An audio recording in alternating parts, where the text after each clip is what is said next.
연말 극장가를 점령할 대작 영화 두 편 잠시 보셨는데요. 13년 만에 돌아온 아바타 2 그리고 뮤지컬 영화죠. 영웅 평론가와 함께 분석을 좀 해보겠습니다. 정민아 영화 평론가 나오셨습니다. 어서 오세요. 안녕하십니까. 안녕하세요. 어서 오십시오. 자, 우선 아바타 2부터 보셨습니까? 네, 시사에서 봤습니다. 정말 놀라웠죠. 네. 어떤 점이 살짝 얘기해 주신다면? 굉장히 긴 영화입니다. 3시간이 넘는 긴 영화인데 처음부터 이제 긴장을 하고 들어갔던 것이 중간에 뭐 당연히 지루해질 거를 염려를 했는데요. 정말 3시간 뭐 20분 동안 그 테마파크에 와 있는 듯한 어떤 흥분, 그 흥분도를 유지를 끝까지 하더라고요. 아이맥스에서 보셨습니까? 네네, 아이맥스에서 봤고요. 3D로 봤습니다. 근데 3D 안경을 쓰면 굉장히 불편하잖아요. 근데 이 영화는 굉장히 기술적으로 완성도가 뛰어나서 뭐 고개를 돌리거나 뭐 해도 전혀 이상이 없을 정도로 완벽한 영화적 체험을 해줬습니다. 그렇군요.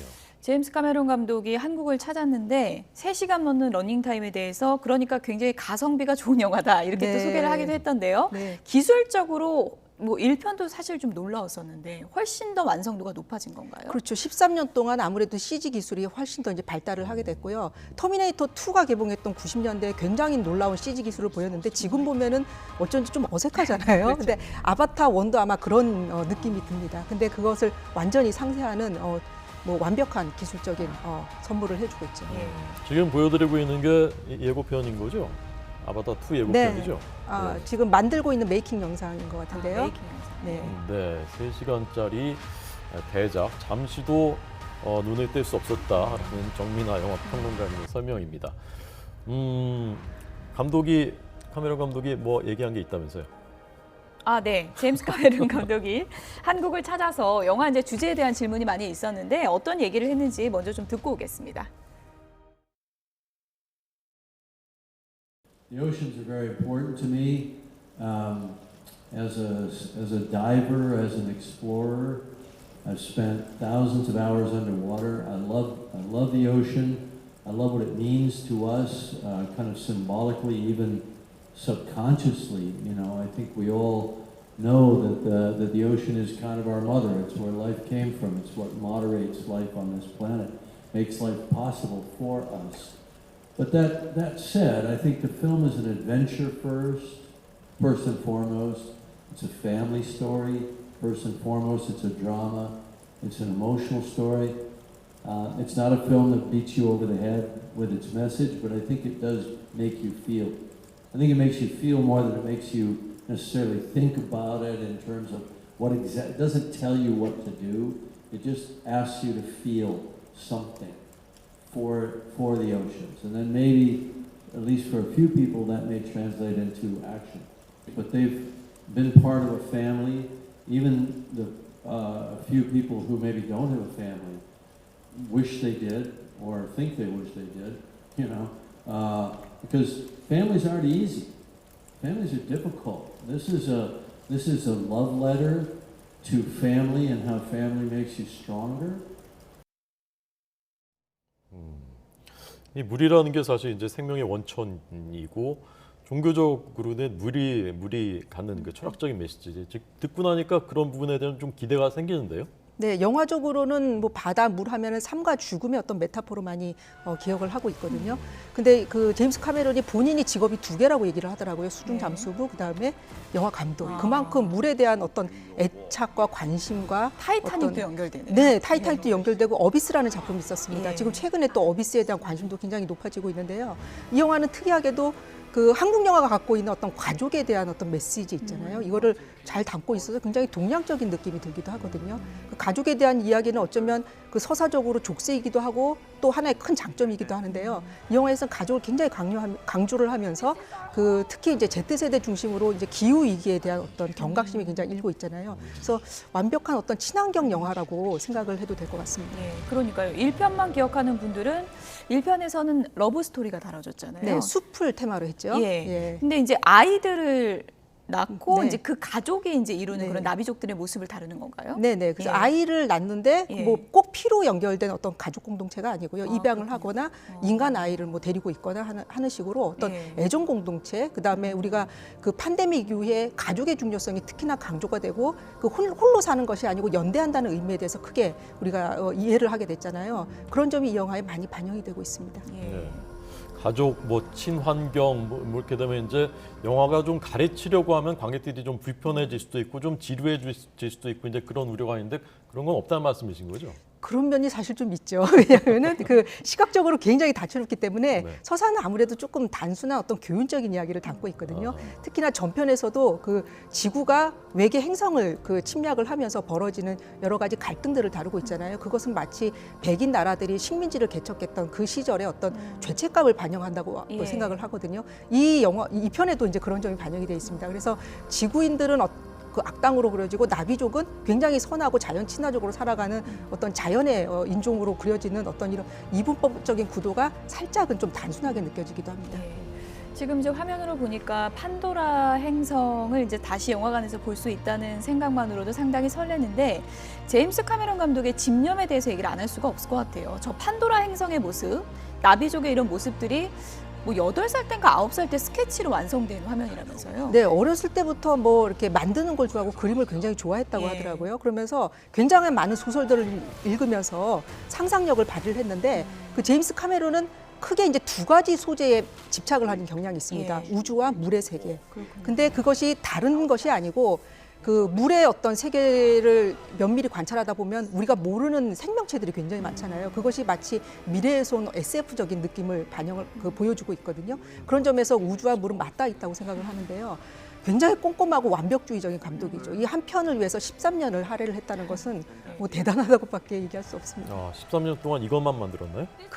뭐 제작도 하고 뭐 그 후배 감독들도 키우긴 했지만 네. 본인이 원래 제작하려고 했던 그 연출하려고 했던 여러 작품들이 있었는데 그 작품을 다 배제를 하고 이 작품에 오로지 매달렸다고 하죠. 예. 그렇군요. 당장 이번 주에 보려고 제가 예매 사이트 들어갔더니 주말에 표가 없더라고요. 네. 그래서 참 이게 어느 정도 또 흥행을 할까, 1편을 뛰어넘을까 이것도 궁금하거든요. 예, 1편 같은 경우는 2009년에 개봉을 해서 당시 외화로서는 1,000만 관객을 돌파한 최고의 작품이고요. 전 세계적으로도 아바타는 흥행 제1위 작품이거든요. 지금 14년 동안 그 기록을 깨지를 못하고 있는데요. 그 팬데믹 이후에 본격적으로 이제 극장이 조금 그 회생할 수 있는 어떤 그런 계기가 되는 영화가 되기를 많은 업계 관련자들이 희망을 하고 있고요. 왜냐하면 한 2, 3년 동안 굉장히 그 위축되어 있고 그 K 콘텐츠가 굉장히 잘 되고 있다고 하지만 영화계는 굉장히 고사 직전에 빠져 있거든요. 그런 면에서 이 작품에 희망을 거는 분들이 굉장히 많죠. 그래서 네. 지금의 어떤 그 예매율을 보면 사전 예매율을 보면 그 1편에 근접한 수치까지 가지 않을까 조심스럽게 예측을 하고 있습니다. 네. 이게 한국에서 최초 개봉하는 건 왜 그렇습니까? 그 제임스 카메론이 그 시고니 이브하고 함께 그 한국을 방문을 해줬는데요. 그 제임스 카메론의 언급으로는 한국 영화가 세계 표준이 되고 있다 이렇게 얘기를 하고 있거든요. 그러면서 1편도 굉장히 잘 됐고 그 의미에는 우리가 팬데믹 2, 3년을 거치면서 K 콘텐츠가 완벽하게 글로벌적으로 그 문화적인 유행을 끌어가고 있잖아요. 그래서 어떻게 보면은 문화 유행에 있어서 가장 선두적인 이것을 이끌고 있는 한국 관객들에게 먼저 선을 보이고 거기에 이제 호응을 얻는 것이 세계적인 흥행에도 도움이 된다고 생각을 한 것 같습니다. 예, 한국이 그만큼 영화 산업이 또 성장했고 또 흥행의 네. 바로미터가 된다 이런 의미로도 볼 수 있을 것 같은데요. 아바타 1 개봉했을 때 단순히 인기 영화가 아니라 영화사의 하나의 좀 획을 긋는 그런 영화로 평가가 됐잖아요. 이번 속편은 어떤 영화로 좀 기록이 될 것 같습니까? 그 당시 이제 3D 영화가 뭐 될까? 안경을 예. 쓰는 그 불편함을 사람들이 예. 감수를 할까 했는데 뭐 그런 그 우려를 다 불식을 시키면서 굉장한 흥행을 하게 됐는데요. 이 작품 같은 경우에는 그 팬데믹 이후에 많은 관객들은 극장을 가지 않아도 영화나 이제 콘텐츠를 즐길 수 있는 다양한 어떤 플랫폼들을 개발을 했잖아요. 그렇죠. 근데도 그 극장이 가지고 있는 어떤 의미, 원초적인 의미가 있습니다. 시청각적인 어떤 몰입도라든지 그다음에 이 영화는 특히나 그 영화 하면은 비주얼과 청각적인 요소일 텐데 이렇게 멀리 앉아서 구경을 하고 듣는 것이 아니고 완전히 몰입하게 만드는 어떤 촉각적인 어떤 그런 체험을 선사를 하거든요. 그래서 예. 영화가 직접 우리가 들어가서 만지는 듯한 어떤 호흡하는 듯한 그런 체험적인 느낌을 주며 그 극장이 역시나 필요하다. 우리 예. 인생에 있어서 즐거움을 주는 어떤 이런 공간이다라는 것을 다시 각인을 시킬 것 같습니다. 그렇군요. 시사회 때 이제 보셨다니까 부럽고요. 옆에 다른 분들도 다 비슷한 반응이었습니까? 뭐 놀라웠죠. 놀라웠고 뭐 지루할 틈이 없다 이렇게 얘기를 하고 근데 뭐 이렇게 뭐 완벽한 영화라고 칭하기에는 약간 서사적으로 단순한 부분 때문에 어쩌면은 그 부분을 지적하는 관객들이 있을 수 있을 거예요. 예, 그런 점이 있지만 그 이 영화가 주는 정말 난생 처음의 경험 생소한 이 경험들을 충분히 즐기시길 바랍니다. 코로나로 몇 년씩 극장 안 갔다는 분들 주변에 많은데 네. 아바타 개봉한다니까 아 이제 극장 좀 가볼까 이런 네. 분들이 이제 많은 것 같고요. 연말에 또 하나 놓칠 수 없는 영화가 우리 영화가 있습니다. 바로 영웅인데요. 이거는 뮤지컬 영화인 거죠? 네. 송수르 뮤지컬이라고 하죠. 처음부터 끝까지 그러니까 노래로 이루어진 그 레미제라블 같은 이런 작품인데요. 이 작품은 그 윤재균 감독님 해운대와 국제시장으로 또 천만 영화를 하는 이 윤재균 감독님이 제임스 카메론처럼 굉장히 오랜만에 내놓은 작품입니다. 8년 만에. 예. 근데 이 작품은 그 이미 좀 완성이 되고 빨리 개봉을 할 수 있었는데 그 팬데믹이 지나가길 좀 기다렸다가 이제 개봉을 하는 작품이고요. 뭐 그 우리 모두의 마음속에 큰 영웅인 그 안중근 의사의 삶을 그린 작품이라서 이 작품도 정말 기대작입니다. 네.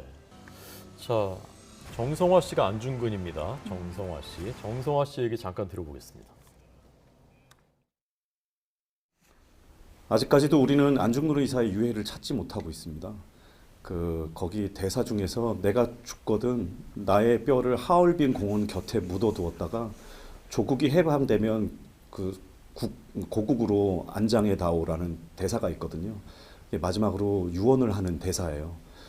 그 대사는 연습이 필요 없을 정도로 정말 너무나 가슴에 와닿는 그리고 너무나 우리가 후손으로서 죄송하다 이런 느낌을 받는 그런 대사였거든요. 오히려 현장에서 대사를 하기가 좀 힘들 정도로 이렇게 울컥했던 그런 대사입니다. 그 대사가 촬영 현장에서 제일 많이 기억에 남습니다. 우리가 그 어릴 때부터 봤던 안중근 의사의 사진, 마치 그 사진 보는 것처럼 그 배우가 정말 닮아갔구나라는 그런 느낌이 드는데 연기가 어떻던가요? 그 뮤지컬을 오랫동안 해오고 특히 이제 뮤지컬 안중근 역할을 오랫동안 정성화 씨가 해왔죠. 그런 만큼 이 역할에 굉장한 애정이 있는데요. 뭐 뛰어난 연기와 뛰어난 노래 믿고 보는 배우. 네, 믿고 보는 배우입니다. 이 무게감, 그 안중근 그 자체를 보여주는데요. 우리가 안중근 의사 이야기는 많이 알죠. 잘 알지만 또 의외로 잘 모릅니다. 그가 어떤 고민으로 이 또 히로부미를 저격했으며 그 사형장에 끌려갈 때 어떤 심정이었는지를 잘 모르고 있고요. 특히나 이제 그의 인품이 너무나 훌륭해서 그 일본인들도 그의 죽음을 안타까워했다고 하죠. 그 과정들이 드러나고 있고 이 영화는 특히나 그 남훈이 배우, 남훈이 씨가 그 안중근 의사의 어머니로 등장을 하거든요. 노래도 직접 하면서 정말 그 감동이 이 말하는 순간에도 감동이 밀려올 정도로 굉장히 훌륭한 연기를 보여주고 있습니다. 주변에 나 영웅 뮤지컬로 이미 봤다 이런 분들도 많은데 뮤지컬을 보신 분들도 영화 영웅을 보면 색다른 걸 느낄 수 있는 겁니까? 그렇죠. 아무래도 이제 카메라의 어떤 무빙이라든지 이런 몰입도가 그 뮤지컬과 영화는 좀 다른 차원의 어떤 즐거움을 주거든요. 거기에 이제 김고은 씨가 새로운 캐릭터로 합류를 합니다. 예, 그 어떻게 보면은 일본과 그 한국을 오가는 첩자 역할을 하게 되는데요. 이런 어떤 새로운 캐릭터들, 그 다음에 새로운 캐릭터의 의미, 그 다음에 뮤지컬 배우가 아니고 그 영화 배우들이 그 연기하는 뮤지컬의 어떤 그 재미라는 면을 참고할 수 있을 것 같습니다. 네. 이 영화에서 화제를 모은 게 김고은 씨, 조금 전에 얘기해 주신 김고은 씨가 노래를 뭐 잘한다고는 저 원래 알고 있었는데 너무 잘했다. 이런 얘기 많더라고요. 오랫동안 보컬 트레이닝을 받았다고 하죠. 굉장히 뭐 연기를 워낙 잘하는 배우고 그다음에 그 역할이 정말 잘 어울리는. 역할이 어떤 역할이에요? 저기서? 이게 이제 그 궁녀였다가 이렇게 이제 자신의 이제 요구에 의해서 일본인 첩자가 되기 위해서 어떤 게이샤 역할을 게이샤로 위장하는 그런 역할을 하고 있습니다. 예. 음악이 뭐 그 김고은 씨도 뭐 명성황후 시해 장면에서 목 놓아 울었다 이렇게 이제 얘기를 하는데 김고은 씨가 그 연습한 그 노래가 관객들을 상당히 울리는 대목이다 또 이런 평가가 많더라고요. 네. 거기다 이제 남문희 씨 어머니 배우의 노래 이것도 빼놓을 수 없고요. 네. 저는 이게 어떻게 보면 그 아바타 2의 그 시고니 이버가 73세인데 14세 소녀 역할을 하거든요. 그리고 영웅에서도 그 남훈이 배우가 정말 중심을 잘 잡아주고 있는 이런 감초 역할을 하고 있는 점에서 저는 두 시니어 배우들의 활약에 박수를 보내고 싶습니다. 네. 그 남훈희 씨의 그 연기에서 이제 눈물 흘렸다는 분이 많더라고요. 거의 다 울 수밖에 없죠. 그거는 정말 그 어떻게 보면 한민족으로서 우리가 공감하는 그런 역사와 그다음에 어떻게 보면 부채 의식이잖아요. 이런 것들을 잘 보여주고 있습니다. 예. 영웅 꼭 보겠다 이런 분들도 있지만 또 뮤지컬 형식의 영화다 보니까 관객을 끌어들이는 데는 좀 한계가 있을 수 있다. 또 이런 우려도 있던데요. 어떻습니까? 그렇죠. 한국에서 뮤지컬 영화가 성공하기가 상당히 힘든데 예. 얼마 전에 인생은 아름다워라는 염정아 씨가 주연했던 이 뮤지컬 영화가 그래도 어느 정도 의미 있는 성공을 했거든요. 그래서 어떻게 보면은 그 많은 장르들이 한국에 있지만 뮤지컬은 조금 시도 내지는 어떤 걸음마 단계에 있는데 이 작품이 어떤 큰 전환점을 마련해 주기를 정말 기대를 하면서 그런 역할을 할 수 있을 것 같습니다. 네. 자, 듣고 보니까 이제 두 작품 모두 기대가 많이 되고요. 요새 극장가 화제가 올빼미라는 영화? 예. 올빼미? 네, 올빼미라는 그 사극 영화인데요. 인조와 소현세자의 어떤 죽음을 둘러싼 어떤 흥미로운 상상력이 발휘가 되는 사극이거든요. 출연 배우가 쟁쟁하더라고요. 네, 예. 유해진 씨가 예. 인조 역할을 하는데 이거는 코미디 역할이 아니고요. 굉장히 진지한 정극 역할을 아주 훌륭하게 소화를 예. 하고 있고요. 그다음에 젊은 류준열 배우가 그 맹인 침술사 역할을 하면서 소현세자의 죽음의 미스테리를 풀어나가는 그런 역할을 하거든요. 근데 이 작품은 역사적인 팩트라기보다는 정말 상상력으로 이루어져 있는데 그 어떤 상상력 속에서 그 사극 안에서 펼쳐지는 이 미스테리 스릴러적인 장르적인 어떤 그 긴장감이 정말 만만치가 않은 훌륭한 작품입니다. 예. 이만큼 그 지금 300만의 그 관객을 목전에 두고 있는데 그 팬데믹을 거치면서 300만 하면은 뭐 그 수치가 그렇게 대단한가 하지만 올해 그 300만이 넘는 영화가 4편밖에 없거든요. 한산하고 헌트, 그다음에 동조 2, 그다음에 범죄도시 2 이 정도밖에 없는 상황에서 올빼미의 마지막 그 힘을 우리가 응원을 하게 될 수밖에 없습니다. 유해진 씨가 왕으로 나오는 네, 왕으로 굉장히- 나오는 건 처음 봤다고 사람들이. 네, 그동안 뭐 머슴이나 광대나 이런 역할을 하다가 왕으로 나오는데 정말 예. 훌륭한 연기를 아, 펼치고 그렇습니까? 있습니다. 아주 놀라울 예. 정도의 연기 변신입니다. 예. 어떤 점을 좀 제일 그 유해진 씨 연기 중에 어떤 점이 제일 이렇게 돋보이던가요? 뭐 워낙 이제 훌륭한 배우이고 그다음에 불호가 없는 배우잖아요. 근데 그동안은 이제 감초 역할 정도로 우리가 예. 유해진 씨를 어떤 코미디나 해악 쪽으로만 기억을 했다면 본격적으로 어떤 주연으로서의 그 단단한 무게감을 스스로 각인한 이런 중요한 작품이지 않을까 이렇게 생각을 하고요. 예. 이 작품은 뭐 여러 가지 이야기적인 측면에서도 뭐 뛰어나지만 사극이니만큼 그 볼거리, 어떤 시각적인 미장센, 어떤 소품의 활용 이런 것들이 굉장히 뛰어나서 몰입도가 높은 작품입니다. 올해 연말 극장가는 모처럼 골라보는 재미가 있어서 참 행복할 것 같다는 생각입니다. 지금까지 정민아 영화평론가였습니다. 고맙습니다. 감사합니다. 감사합니다.